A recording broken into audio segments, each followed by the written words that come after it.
তোমরা দেখতেই পাচ্ছ বন্ধুরা, আমি টুনি ও নাতাশার জন্য একটা ক্যাট ফুডের প্যাকেট কাটছি।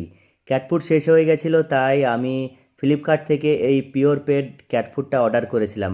প্রথমে তো ওদের সঙ্গে একটু মজা করলাম, ওদের একটু পরেশান করলাম। ওরা ক্যাও ক্যাও করছিল খাবার জন্যে।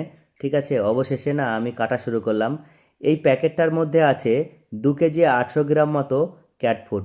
আর এই প্যাকেটটার দাম নিয়েছে ফ্লিপকার্ট প্রায় 400 টাকা। ঠিক আছে বন্ধুরা, তো দেখতে পাচ্ছ ওই প্যাকেটটা আমি কেটে দিলাম। এবার ওদের অল্প কটা বের করে দিলাম প্রথমে। ওরা খাক ততক্ষণ, নাহলে অনেকক্ষণ ক্যাও ক্যাও করছে, আমাকে পরেশান করছে। ঠিক আছে, তো দেখতে পাচ্ছ এই ক্যাট ফুডটা অর্ডার করেছিলাম টুনি ও নাতাশার জন্যে। তো বেশি দাম না, আমাদের ভারতে অল্পই দাম। ঠিক আছে, Purepet cat food 2 KG 800 gram আছে। আর দাম নিয়েছে প্রায় 400 টাকা। সস্তায়, খুব বেশি দাম না।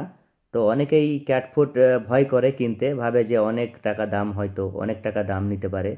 তো ভয় পাওয়ার কিছুই নেই বন্ধুরা, অনেক সস্তা ক্যাট ফুড। আর এই ক্যাট ফুডটা যদি একটা থাকে বিড়াল, তাহলে অনেক দিন চলে যাবে। আর দুটো তো আমার কাছে আছে, সেই কারণে কিছুদিনের মধ্যেই শেষ হয়ে যাবে। আর সব সময় দিই না ক্যাট ফুড, মাঝে মাঝে দিই। কোনো সময় হয়তো মাছ মাংস যখন থাকে না বাড়িতে, তখন অল্প কটা বের করে দিই। তো তোমরা ভিডিওতে লাইক করে দিও টুনি ও নাতাশার জন্যে।